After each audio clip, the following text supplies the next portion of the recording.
Hello everyone, welcome back to the physical educator class 12th का chapter number 4 जिसका नाम है physical education and sports for CWSN यानी children with special needs.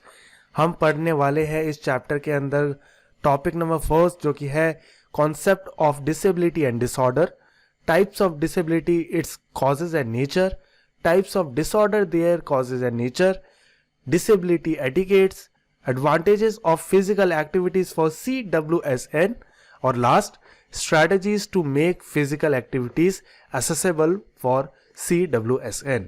तो हमारा इस वीडियो का जो टॉपिक है वो है इसका first two part, that is concept of disability and disorder और types of disability, its causes and nature. तो चलिए शुरू करते हैं।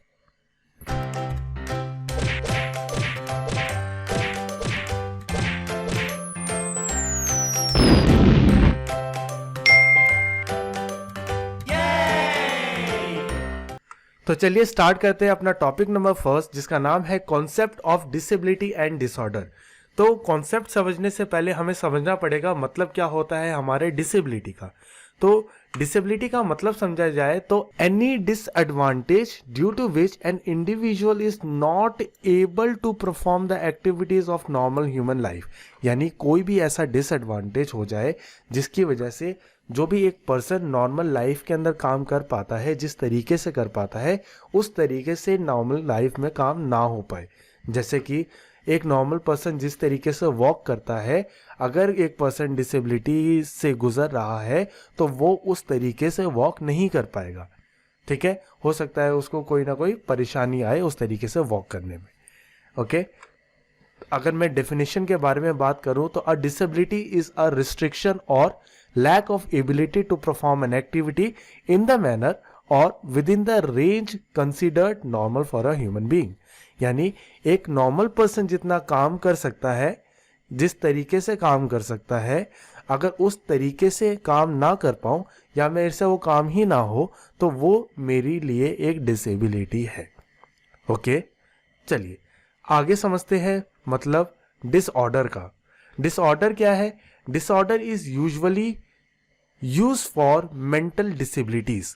यानी अगर मैं मेंटल डिसेबिलिटीज के बारे में बात करूं तो मैं उसके लिए जो वर्ड यूज करता हूं वो है डिसऑर्डर।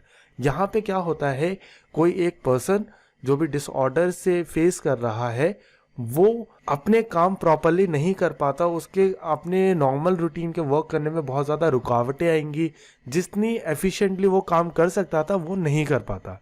यानी उसकी जो नॉर्मल फंक्शनिंग है वो बहुत डिक्रीज हो जाती है, वो बहुत रिड्यूस हो जाती है, उसकी एफिशिएंसी खत्म हो जाती है। ठीक है, चलिए आगे देखते हैं part number 2, types of disabilities, nature and causes. यानी कौन कौन सी डिसेबिलिटीज होती है, उसके नेचर और उसके कॉजेज के बारे में। तो सबसे पहले बात आती है टाइप्स ऑफ डिसेबिलिटी। तो डिसेबिलिटी होती है वो होती है 3 टाइप की। फर्स्ट है cognitive disability, second is intellectual disability और फाइनल है फिजिकल डिसेबिलिटी। तो फिजिकल डिसेबिलिटी हम सभी जानते हैं, लेकिन हम यहाँ पे कहानी शुरुआत करते हैं कॉग्निटिव डिसेबिलिटी से। जो कॉग्निटिव डिसेबिलिटी का मतलब है a neurological disorder creating hindrances for an individual to store, process और प्रोड्यूस इंफॉर्मेशन। यानी अगर मेरे न्यूरोलॉजिकली कुछ मेरे अंदर दिक्कत आ जाए जिसकी वजह से मैं जिस तरीके से सोच सकता था, इंफॉर्मेशन को बना सकता था, मैं बातें कर पाता था, वो मैं नहीं कर पा रहा हूँ, तो वो है एक कॉग्निटिव डिसेबिलिटी। अच्छा, इनके अंदर मेनली जो ह्यूमंस है वो फेस करते हैं प्रॉब्लम जैसे कि मेमोरी लॉस होना या मेमोरी का डिसऑर्डर होना, ठीक है, या फिर हाइपर एक्टिव होना या फिर डिसलेक्सिया का होना। ठीक है, तो ये नॉर्मल प्रॉब्लम्स है जो कि कॉग्निटिव डिसेबिलिटी के अंदर देखे जाते हैं, जहाँ पे एक पर्सन अपनी मेमोरी को स्टोर नहीं कर पाता या वो बहुत ज़्यादा ही हाइपर एक्टिव रहता है, बार बार जल्दी जल्दी काम करता रहता है, या उसको डिसलेक्सिया की प्रॉब्लम है।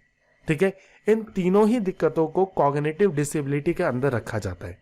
चलिए आगे देखते हैं हम अपना इंटेलेक्चुअल डिसेबिलिटी। इंटेलेक्चुअल डिसेबिलिटी का मतलब है अ disability lacking in both intellectual functioning and adaptive behaviour.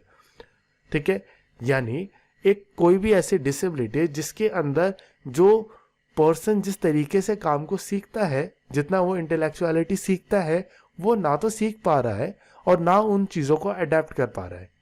ठीक है, ये जनरली होती है 18 साल की उम्र से पहले और ये नॉन प्रोग्रेसिव होती है, यानी इसके अंदर कोई इम्प्रूवमेंट का स्कोप नहीं है। ठीक है, ये आपकी ज़िंदगी के साथ साथ चलती ही रहेगी। तो इंटेलेक्चुअल डिसेबिलिटी जो है वो बहुत ही खतरनाक होती है और बहुत ही गलत होती है। ओके, चलिए आगे आती है बात फिजिकल डिसेबिलिटी की। फिजिकल डिसेबिलिटी के बारे में हम सभी जानते हैं और हम सब ने देखा भी होता है।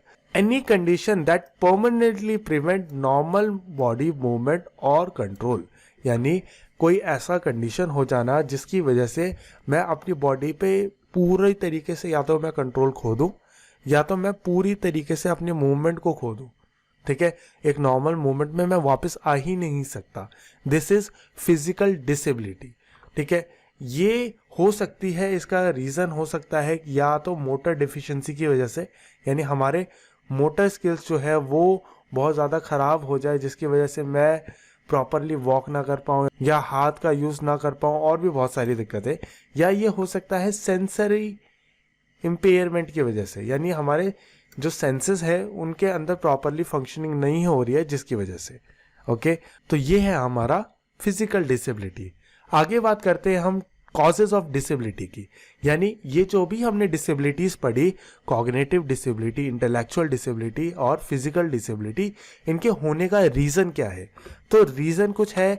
फर्स्ट, जेनेटिक कॉजेज, यानी अगर तुम्हारे जीन्स प्रॉपरली नहीं बने, जो क्रोमोसोम्स जो जीन को स्ट्रक्चर करते थे, हमारे डीएनए को बनाते थे, अगर वहाँ से इंफॉर्मेशन प्रॉपरली नहीं आती या हमारे जेनेटिकल ऐसा कुछ हमारे पास ऑन हो जाता है हमारे एंसेस्टर्स से हमें, तो हमें डिसेबिलिटी जैसी प्रॉब्लम को फेस करना पड़ सकता है।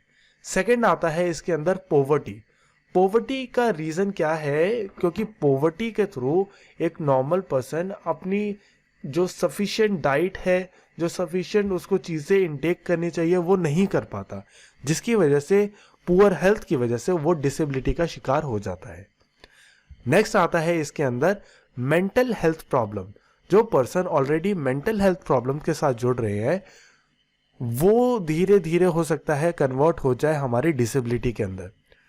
कोई पर्सन जिसका एक्सीडेंट हो जाए और वो फिजिकल डिसेबिलिटीज का शिकार हो सकता है बहुत ईजिली। इन्फेक्शियस डिसीजेस होने की वजह से भी हमारे अंदर डिसेबिलिटी आ सकती है। Poor approach to health care, अगर मैं अपना प्रॉपर हेल्थ केयर नहीं रखता, अपने हेल्थ का ध्यान नहीं रखता, तो उसकी वजह से भी मुझे डिसेबिलिटी को फेस करना पड़ सकता है।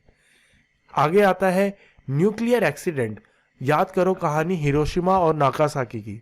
ठीक है, आज तक वहाँ पे जो लोग होते हैं वो फिजिकल डिसेबिलिटीज उनको फेस करनी पड़ रही है और आज भी वो प्रॉपरली बर्थ नहीं ले पाते। ठीक है, और लास्ट है इसके अंदर इलनेस। कोई भी ऐसी इलनेस हो जिसकी वजह से हमारी डिसेबिलिटी क्रिएट हो जाए। ठीक है, तो ये मेन कॉजेस है जिनकी वजह से डिसेबिलिटी होती है। So that's it for this video. आगे की वीडियो हम कवर करेंगे, आगे का जो टॉपिक्स था वो। Subscribe to the channel and stay connected. Thank you so much.